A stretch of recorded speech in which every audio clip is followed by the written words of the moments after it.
Hello everyone, this is Mayank and welcome to my channel preparation mania. तो आज हम लोग करने वाले हैं अपना इंपॉर्टेंट अरिथमेटिक क्वेश्चंस का पार्ट 4, ठीक है, जो कि है किसी भी गवर्नमेंट एग्जाम के लिए बहुत ही इंपॉर्टेंट। तो चलिए शुरू करते हैं। तो पहला क्वेश्चन जो है हमारा, तो our first question is from profit and loss chapter, ठीक है। तो जो प्रॉफिट एंड लॉस है उसमें से हमारा पहला पहला क्वेश्चन क्या दिया है, if the shopkeeper was earned a profit of 20% by selling the mobile after the discount of 25% and the mark price of the mobile is rupees 8,000, find the cost price of the mobile। काफ़ी simple और easy question है, ठीक है। तो चलिए जितने भी हम लोग यहाँ पे क्वेश्चंस करेंगे सारे के सारे एकदम बेसिक से करेंगे, ठीक है। तो जो भी बिगिनर है उनके लिए भी इंपॉर्टेंट है, ठीक है। बस हमें इस क्वेश्चन में हमें दिया गया है, बस एक चीज़ ध्यान रखनी है कि जो हमारा जो डिस्काउंट होता है वो हमेशा हमारा मार्क्ड प्राइस पे लगता है, ठीक है। तो और हमें मार्क प्राइस यहाँ पे गिवन है, ठीक है। तो बस हमें इसमें ये ध्यान रखना था कि डिस्काउंट है जो हमारा वो हमारा मार्क प्राइस पे लगता है, ठीक है। तो चलो देख लेते हैं।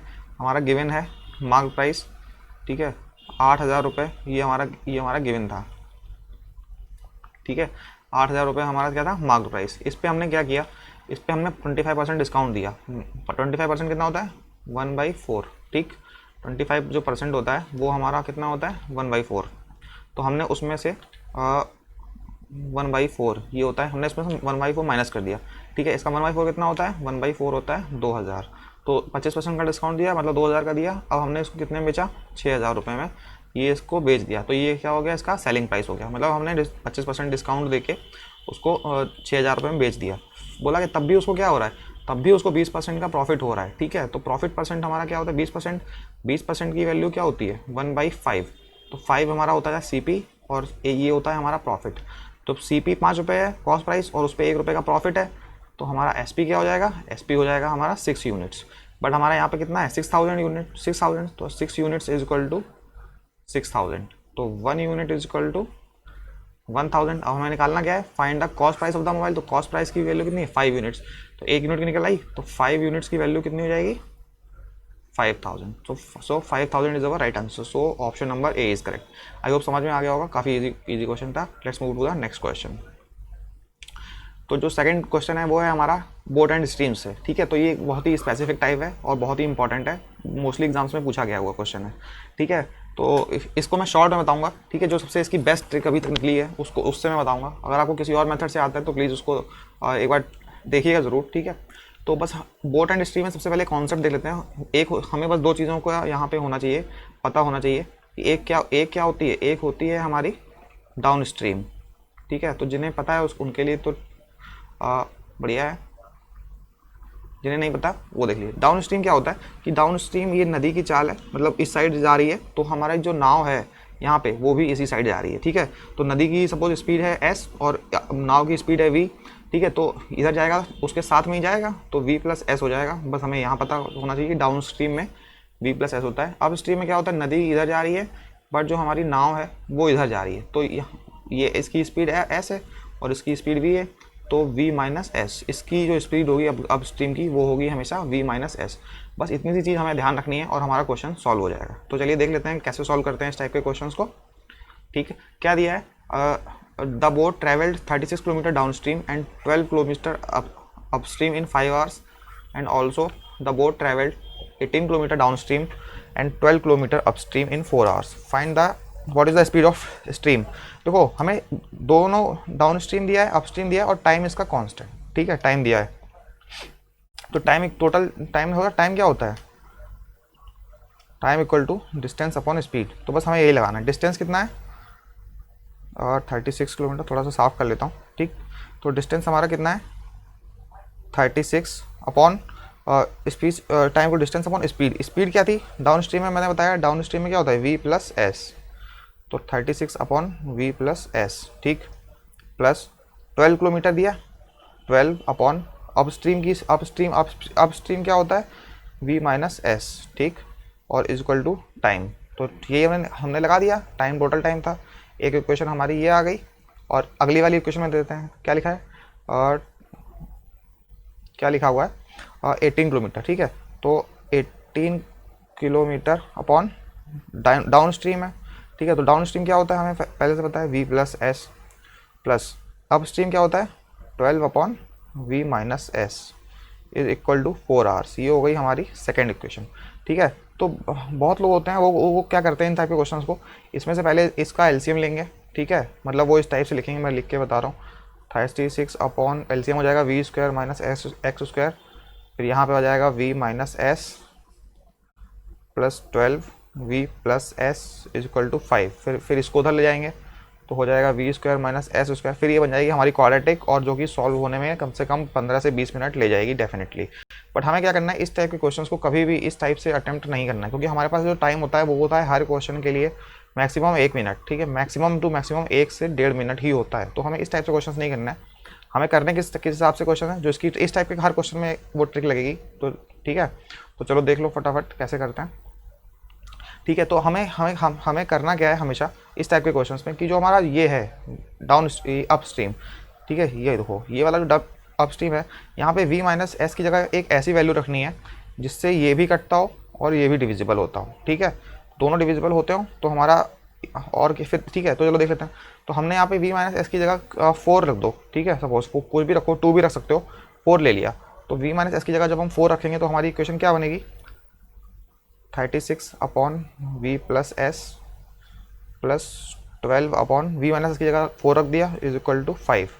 तो हमारी क्या बन गई, 4 3 ज़ा 12। तो हमने 36 upon V plus S is equal to 5 minus 3, ठीक है। तो 36 upon V plus S is equal to कितना आ गया, 2 से ये कट गया 18 आ गया। तो हमारे यहाँ पे क्या वी प्लस एस की वैल्यू हमें 18 मिल गई, ठीक है, वी प्लस एस की वैल्यू 18 मिल गई। तो v plus S is equal to 18 और हमने v माइनस एस को यहाँ पे 4 रखा ही था, ठीक है, v minus S is equal to 4 रखा ही था। हमें निकालना क्या था, what is the speed of stream, stream की स्पीड कितनी है, स्ट्रीम की स्पीड कौन सी होती है, ये वाली होती है। तो अगर हम इसको सिंपली ऐड कर देंगे तो एस तो हमारा कट जाएगा, बट हमें क्या करना है, इसको माइनस करना है। माइनस करने के लिए क्या करते हैं, प्लस वाला माइनस, माइनस वाला प्लस, प्लस वाला माइनस। अब हमारा ये कट गया, S 2s is equal to 18 minus 4 14, s is equal to 14/7। तो 14/2, ठीक है, 14 सॉरी यहाँ पे आया गया 14, हाँ, s इज इक्वल टू 14/2, तो s इज इक्वल टू 7। तो stream of speed 7 A is the right answer. इस टाइप के क्वेश्चंस को हमेशा इसी टाइप से अटेम्प्ट करिए, काफ़ी विदिन सेकंड्स में हो जाएंगे क्वेश्चंस, वरना तो क्वाड्रेटिक क्वेश्चन बनाएंगे तो बहुत प्रॉब्लम होगी। तो हमें बस करना क्या है इस टाइप के क्वेश्चंस में, जो v माइनस एस है उसको मतलब उसमें हमें क्या करना होगा, जो अपस्ट्रीम है उसमें हमें एक ऐसी वैल्यू रखनी होगी जिसमें से ये भी कट जाए और ये भी कट जाए, ठीक है। तो होगा क्या, उसे v माइनस एस की वैल्यू और फिर v प्लस एस की वैल्यू भी पता चल जाएगी, ठीक है। बस इस टाइप के क्वेश्चन को हमेशा इसी तरह से अटेम्प्ट करिए। तो काफ़ी अच्छा क्वेश्चन था, बहुत ही मोस्टली एग्जाम्स में पूछा गया है, काफ़ी बार आया है, तो बहुत ही मोस्ट इंपॉर्टेंट क्वेश्चन यहाँ पे होता ही है, ठीक है। नेक्स्ट क्वेश्चन पे चलते हैं। तो our third question is from CI and SI, compound interest and simple interest, ठीक है। तो इस टाइप के क्वेश्चन को कैसे करते हैं चलिए देख लेते हैं। क्या दिया है, if the certain sum is invested in scheme A which is offering simple interest at 18% per annum for 5 years and the same amount, ठीक है, is invested in scheme B which is offering compound interest at 10% per annum for 2 years, then find the ratio of simple interest to compound interest on the sum. मतलब एक कोई है इंसान है, वो scheme को वो 2 जगह अपने पैसे इन्वेस्ट करता है, स्कीम ए और स्कीम ए में और स्कीम बी में, ठीक है, कुछ एक्स अमाउंट है सपोज है। वो क्या करता है, तो ए वाला जो है ये उसको सिंपल इंटरेस्ट देता है, ये उसको कंपाउंड इंटरेस्ट देता है। इसका रेट दिया है 18% 5 साल के लिए, और ये वाला कितना 10% 2 साल के लिए, ठीक है। ऐसे तो पूछा है इनका जो इंटरेस्ट की I1/I2 पूछा है, इनके इंटरेस्ट का रेशियो बता दो, ठीक है। काफ़ी अच्छा क्वेश्चन है, ठीक है। जो भी हम लोग क्वेश्चन करने वाले सारे के सारे इंपॉर्टेंट है, तो ठीक है। तो हमें डेफिनेटली इसमें पता होता है कि सिंपल इंटरेस्ट को हम क्या लिख सकते हैं, R% इंटू टी, ये हम लिख सकते हैं कि नहीं। सिंपल इंटरेस्ट को हमने काफ़ी जगह पढ़ा भी हुआ है कि सिंपल इंटरेस्ट को हम लोग क्या लिख सकते हैं, RT%, ठीक, RT% लिख लो, या फिर क्या कर लो, मतलब परसेंट तो वो हम आगे पीछे हो जाता है, ठीक है, R% इंटू टी, ठीक है। तो हमारा यहाँ पे सिंपल इंटरेस्ट तो इजीली निकल आया, रेट कितना है 18%, 18% इंटू टी कितना है 5 years। तो ये हमारा सिंपल इंटरेस्ट हो गया 18 × 5। कैलकुलेट कर लो पूरा, चाहे ऐसे ही लिखा रहने दो, क्योंकि होना रेशियो निकालना है तो कैंसिल होगा। कंपाउंड इंटरेस्ट की बात आई, एंड द सेम अमाउंट इस B is offering compound interest. तो कंपाउंड इंटरेस्ट 10% पर एनम है, तो कंपाउंड इंटरेस्ट कैसे निकालते हैं? 10% मतलब 1/10। कोई चीज़ 10 से 11 हो रही है 2 सालों के लिए, फिर 10 से 11 हो रही है। कंपाउंड इंटरेस्ट निकालने की सबसे शॉर्ट यही है, ठीक है। तो ये हमने निकाल लिया, तो ये आ गया हमारा 100, ये आ गया हमारा 121। ये जो आया ये हो गया हमारा प्रिंसिपल होता है, सॉरी, ठीक है। तो ये आ गया हमारा प्रिंसिपल कि कितना रुपया हमने लगाया था, ठीक। और ये हो गया हमारा अमाउंट कि प्रिंसिपल और minus amount is equal to क्या होता है? इंटरेस्ट। मतलब कि कितना रुपया हमने लगाया, 100 रुपये लगाए, 2 साल बाद हमें 121 रुपये मिले, तो इंटरेस्ट हमारा कितना हो गया? 21 रुपये तो इंटरेस्ट हुआ। तो सी आई का ये था और एस आई का ये था। सी आई का इंटरेस्ट कितना मिला हमें? 21 रुपये। इसको कैंसिल कर दो, ठीक है। ये परसेंटेज हमारा हट ही जाएगा क्योंकि वो फॉर्मूले में ही होता है। तो मतलब S I equal to R T percent होता है, ठीक है। तो वो तो हमारा चाहे ना भी लिखो तो भी चल जाएगा, ठीक।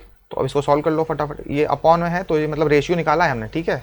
तो 3 6 ज़ा 18, 3 7 ज़ा 21, तो 5 6 ज़ा 30 और नीचे 7, तो 30:7 जो हो गया हमारा right answer. Option number D is our correct answer, ठीक। काफ़ी इजी क्वेश्चन था, एक बार फिर से देख लेते हैं। एस आई जो होता है हमारा ये होता है आर टी परसेंटेज,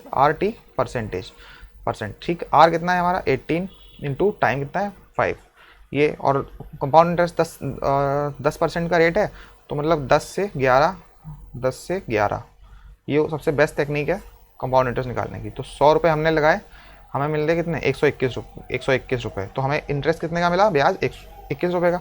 तो यही रेशियो निकालना था सी आई एस आई अपॉन सी आई का। तो 3 से काट दिया, 3 6 ज़ा 18, 3 7 ज़ा 21, तो 30/7। Option number D is our right answer, ठीक है। आई होप आप समझ में आ गया होगा। Let's move to the next question. So our fourth question is from probability. My favorite topic is probability. One of the favorite topic is probability. ठीक है, काफ़ी इजी क्वेश्चन होते हैं इसके, और मोस्टली लोग क्या करते हैं इस टॉपिक को छोड़ के जाते हैं, पता नहीं, मुझे समझ में नहीं आता। सबसे इजी टॉपिक मुझे लगता है यही होता है मेरे अकॉर्डिंग। तो दिया गया है और the box contains 3 red 2 green 4 yellow and 6 blue balls, ठीक है। कोई एक बॉक्स है, ठीक है। तो चलो उसको एक जस्ट अ सेकेंड, ठीक है। तो कोई एक बॉक्स है, ये एक सपोज एक बॉक्स है कोई, उसमें क्या दिया, क्या बोल रहा है आपसे यहाँ पे कि 3 रेड, ठीक है, 3 red 2 green, okay, 4 yellow, I hope 4 आप दिख रहा होगा आपको, एंड 6 ब्लू, ठीक है। ये बोल रहा है कि 6 ब्लू बॉल्स हैं, ठीक, ठीक है। ये तो टोटल बॉल्स हमारे पास कितनी हो गई? 15 बॉल्स हमारे पास टोटल हो गई, ठीक है, ठीक है। ये इतनी, ये 4 balls are picked at random, what is the probability of one of them is green, 2 is blue and 1 is red, ठीक है। तो जैसा कि हमने हमेशा पढ़ा हुआ है स्टार्टिंग से ही कि जो हमारा प्रोबेबिलिटी होता है वो क्या होता है?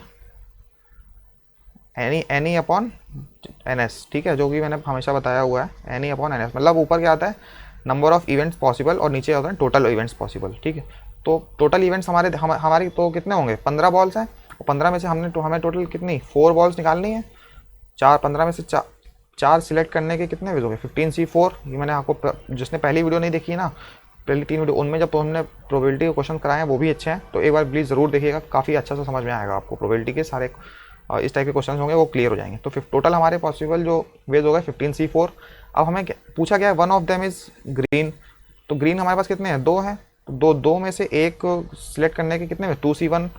एंड लगा है यहाँ पे, एंड का मतलब होता है मल्टीप्लाई, और इंग्लिश में और लिखा हो तो और का मतलब होता है ऐड, बट हिंदी में उसका अपोजिट होता है। हिंदी में अगर और लिखा है तो उसका मतलब होता है मल्टीप्लाई, और अथवा लिखा है तो उसका मतलब होता है प्लस, ठीक है। ये चीज़ आपको ध्यान रखनी है। तो हमारे इसमें एंड लिखा है तो मल्टीप्लाई, फिर क्या बोल रहा है? One of them is green, 2 is blue, तो ब्लू कितने हैं? 6, तो 6 में से 2 चुन लो, 2C2 इंटू 4, और फिर क्या दिया है? एंड 1 इज रेड, तो 3 है रेड, 3 में से 1 रेड चुन लो। अब दोस्तों NCR का जैसे फॉर्मूला नहीं होता, जो देख लीजिए एक बार जिसने प्रोबेबिलिटी नहीं पढ़ी है। NCR क्या होता है? Factorial n upon factorial r, तो ब्रैकेट में फैक्टोरियल n माइनस r, ये होता है NCR का फॉर्मूला, ठीक है। तो जो इस तरह से ओपन करना जानता है वो इस तरह से ओपन करे, बट मैं जो चीज़ें बताने वाला हूँ वो फटाफट हो जाएगी, तो वो थोड़ा ज़्यादा रिकमेंड करूँगा मैं, ठीक है। इस टाइप के कुछ, तो कैसे ओपन करना है ये भी देख लो। ये 2 लिखा है, 1 लिखा है नीचे, तो 2 को एक बार लिखो, 2 को एक बार इंटू है 6 को, ये देखो 6 को 2 बार लिखा है तो 6 को 2 बार एक्सपेंड करो, 6 इंटू 5 और अपॉन नीचे जो है वो तो नीचे रहेगा ही, उसको भी हम लोग खोलेंगे, ठीक।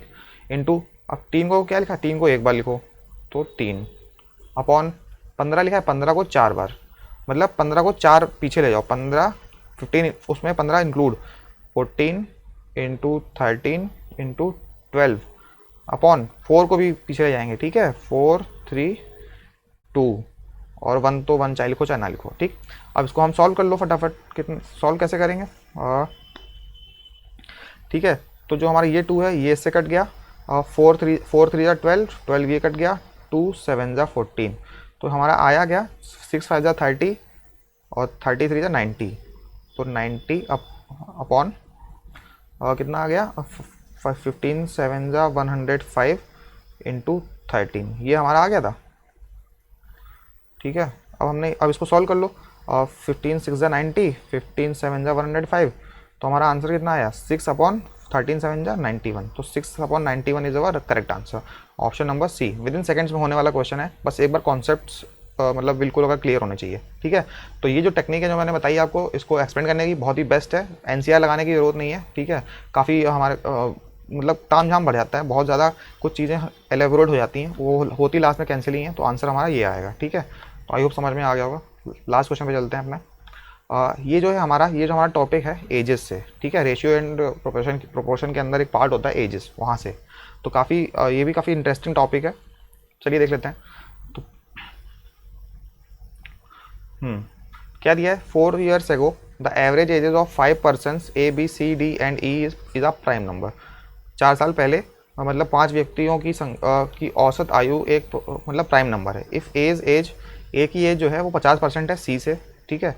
And after 12 years the ratio of ages of B to D is 3:2, ठीक है। बी और डी का रेशियो जो है कितना 3:2 है। Find the present age of E, ठीक है। तो इस टाइप के क्वेश्चंस में हमें क्या होता है, बहुत स्मार्टली थोड़ा सा ध्यान देना होता है कि हम लोग क्वेश्चन को ही देखते रहते हैं और ऑप्शंस को नहीं देखते हैं। ऑप्शन में क्या दिया है, एक ऑप्शन हमारा रहता है कांट बी डिटरमाइंड, तो ये भी कभी कभी हमारा सा रोल अच्छा सा रोल प्ले कर जाता है, ठीक है। बट हमें देखना क्या है कि ज़रूरी तो नहीं है यार कि मतलब कांट बी डिटरमाइंड हो सकता है हम अपना क्वेश्चन में आंसर निकाल सकते हो। तो देख लेते हैं कि किस तरह क्या दिया है कि 4 years ago, ठीक है, मतलब आज मान लो, पहले आज मान लो A plus C plus D plus E, इनका एवरेज कितना होता है upon 5, E is a prime number, मतलब इनका कोई प्राइम नंबर है, तो हमारा जो सम हो जाएगा क्या हो जाएगा ए प्लस, ठीक है, ऐसे। तो हमारा जो A plus B plus C plus D plus E कितना हो जाएगा 5x हो जाएगा। अब 4 साल पहले गए तो 4 साल पहले इनका क्या हो जाएगा, ए में भी 4 साल कम करने पड़ेंगे, प्लस बी में भी 4 साल कम करने पड़ेंगे, प्लस सी में भी 4 साल कम करने पड़ेंगे, प्लस डी में भी 4 साल कम करने पड़ेंगे, प्लस ई में भी 4 साल कम करने पड़ेंगे, तब हमारा आएगा 5x माइनस 20, ठीक है, मतलब 5x माइनस 4, ठीक है, क्योंकि 4 साल पहले की बात हो रही है। अब हमें फिर क्या मिला, तो टोटल हमें क्या मिला A plus B plus C plus D minus 20 is equal to 5x minus 4। तो देखो हमें ऐसी कुछ चीज़ें मिल रही है, ऐसी चीज़ें मिल रही हैं जो हमें किसी भी टाइप से रिलेट नहीं कर सकती, ठीक है। x कहीं भी नहीं है, ये हमारे 4 वेरिएबल्स ये हैं, एक हमारा x 5वां वेरिएबल हो गया, और हमें क्या दिया ए की एज जो है एज इज 50%, मतलब 1/2 ऑफ सी, तो सी नीचे आ जाएगा, तो ए और सी का रेशियो ये हो गया। फिर after 12 years the ratio of age of B और डी का, आफ्टर 12 ईयर्स का रेशियो दिया है कितना 3:2। तो हमें इस टाइप के क्वेश्चन में हम क्या करते हैं कि find the present age of पूछ रहा है ई की, तो हमें कोई भी चीज़ ऐसी नहीं मिल रही है जिससे हम कोई चीज़ कनेक्ट कर सकें, क्योंकि हमें यहाँ पे मिला क्या 4 मतलब 5 वेरिएबल मिल रहे हैं, तो 5 वेरिएबल तो हम किसी भी टाइप से सॉल्व नहीं कर सकते हैं, कितना भी कर ले। मुझे नहीं लगता इस क्वेश्चन को कोई इस क्वेश्चन में मतलब कोई ऐसी चीज़ दी गई है जिससे हम कोई इस चीज़ को रिलेट कर सकें। तो इसका ऑप्शन क्या होगा, option number E is our right answer, कि कांट बी डिटरमाइंड, क्योंकि 12 साल के बाद की बात कर रहा है और कुछ भी चीज़ दे नहीं रहा है, तो ठीक है, और उसकी मतलब उससे उसको को रिलेट करने के लिए, तो इसका मतलब क्या कांट बी डिटरमाइंड भी हमारा एक आंसर हो सकता है। तो काफ़ी अच्छा क्वेश्चन था, बहुत लोग होंगे इस क्वेश्चन में टाइम वेस्ट करके आएंगे, इस टाइप के क्वेश्चन हमेशा इसीलिए दिए जाते हैं कि हमारा टाइम वेस्ट हो। तो जब भी ऑप्शन में एक बार कांट बी डिटरमाइंड हो तो एक बार उस पर मतलब थोड़ा सा कॉन्सेंट्रेशन उस ऑप्शन पे जरूर रखिएगा कि सच में ये क्वेश्चन निकल भी रहा है कि हम फालतू में ही अपनी मेहनत ये सब कर रहे हैं, ये सब जो हमने एक्स्ट्रा वर्क किया इसमें हमने अपना जो टाइम वेस्ट किया वो मतलब वर्थ है कि नहीं है उस क्वेश्चन के लिए। तो आई होप चीज़ें समझ में आ गई होंगी। इसी तरह की हम लोग अपनी सीरीज़ को इसको स्टार्ट रखेंगे, काफ़ी इंपॉर्टेंट सारे क्वेश्चंस करेंगे, ठीक है। तो अगर वीडियो अच्छी लगी है तो प्लीज़ इस वीडियो को लाइक ज़रूर कीजिएगा एंड मोस्ट लोगों को शेयर कीजिएगा एंड इस चैनल को सब्सक्राइब कर लीजिएगा। Okay, thank you.